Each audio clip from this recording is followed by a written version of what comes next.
episodes ago, we talked about Brenda Ann Spencer, the infamous school shooter made famous by her words after committing her crime, "I just don't like Mondays." In that video, we discussed that despite the media coverage, it was unfortunately not the first time that a school had been targeted in a violent attack in the United States. Today, we're talking about the deadliest school massacre that the United States has ever seen. This is a brief history of the Bath School disaster. As always, this episode of A Brief History contains graphic content that may not be suitable for all audiences. Viewer discretion is advised. Andrew Kehoe was born on February 1st, 1872, in Tecumseh, Michigan, to parents Philip and Mary Kehoe. During Andrew's childhood, he was exceptionally bright and interested in electricity and machinery, skills that he used on his father's farm. Andrew attended high school at Tecumseh High School and eventually moved on to Michigan State College, where he studied electrical engineering and met his future wife during his studies. While in college, Andrew's mother Mary died, and Philip Kehoe remarried Frances Wilder, a woman who was closer to Andrew's age than Philip's age. Andrew didn't let his disdain for his new stepmother go unknown. In September of 1911, his new stepmother Frances was beginning to cook dinner, requiring her to light the stove. When trying to light the stove, Frances caught fire and was severely burned, with the fire engulfing her almost entirely. Andrew, in an attempt to help, threw water from a bucket onto Frances. But because the fire was oil-based, water did nothing to quench the flames. Frances eventually died from her injuries, and there were many allegations made regarding the fact that the stove appeared to have been tampered with. The following year, Andrew and his college sweetheart Nellie Price married and purchased a farm just outside of Bath Township. Andrew Kehoe was not exactly well loved by his neighbors in the area and was known for being a bit of an oddball and possibly violent. From changing his clothes multiple times a day to always appear clean even while working on his farm, allegedly beating one of his horses and a dog to death, and being known around town as an expert in explosives. His wife Nellie was also frequently ill with tuberculosis, in and out of the hospital all the time. The Kehoes were living in financial squalor, making nearly no money off the farm with an outstanding mortgage that seemed like it would be impossible to pay off.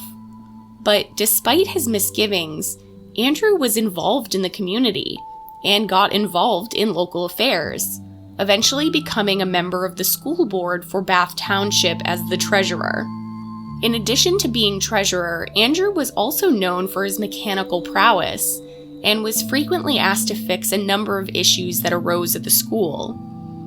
Due to this, Andrew Kehoe had a key to the Bath Consolidated School and was able to enter anytime he wanted.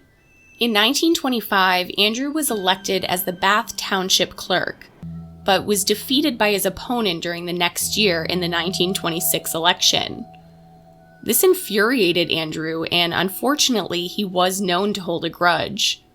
The community believes that the lost election was the catalyst for his eventual crimes.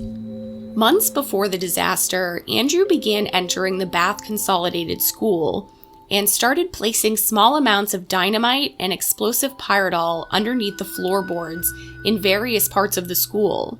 On the morning of May 18, 1927, Andrew Kehoe killed his wife Nellie and dumped her body into one of their farm buildings. That same morning, Andrew set off incendiary devices, blowing up his house and the buildings located on their farm.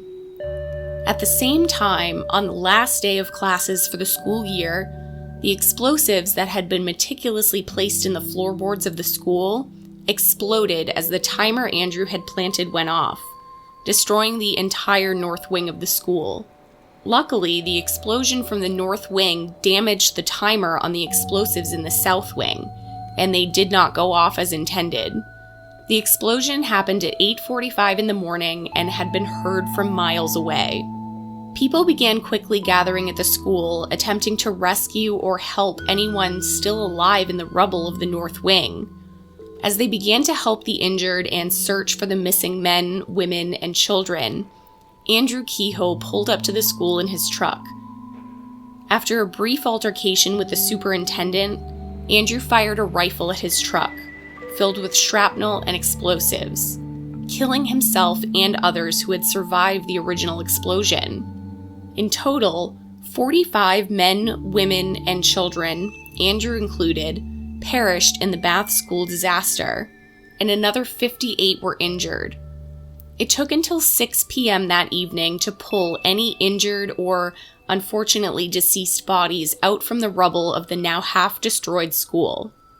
After the explosion, another 500 pounds of explosive material were found in the south wing of the school, and investigators found a nearly identical scene at his now destroyed farmhouse, as well as the charred body of his wife Nellie. But Andrew had left his final message on a wooden sign wired to the fence of his farm, with the words, "Criminals are made, not born." A haunting final message from the perpetrator of the deadliest act of mass murder in a school in United States history. The bombing, of course, was latched onto by the media, with them referring to Andrew as a demented madman, and searching for possible reasons why he may have committed this heinous crime. Many believed it was due to his election loss as city clerk. Others believed it was due to his failing farm and financial troubles. And yet others believed that Andrew was simply a bad person and wanted to harm others. But just as quickly as the story was told by media, it was washed away, because just 2 days later, Charles Lindbergh made his first successful transatlantic flight, pushing the Bath school disaster out of the news cycle. The Bath Consolidated School was rebuilt and used until the 1970s, when it was finally torn down and turned into a memorial park. What do you think caused Andrew Kehoe to commit this unspeakable act? Was it a series of unfortunate events in his life that culminated in the worst school-related mass murder in United States history? Was Andrew just a terrible person who wanted to take himself out with as many casualties as possible? We may never know. Thank you for watching this episode of A Brief History. Thank you to my patrons who support this series. You are so appreciated. If you'd like to suggest future episodes of A Brief History, join the Discord linked in the description box below. Stay safe, and I'll see you next time.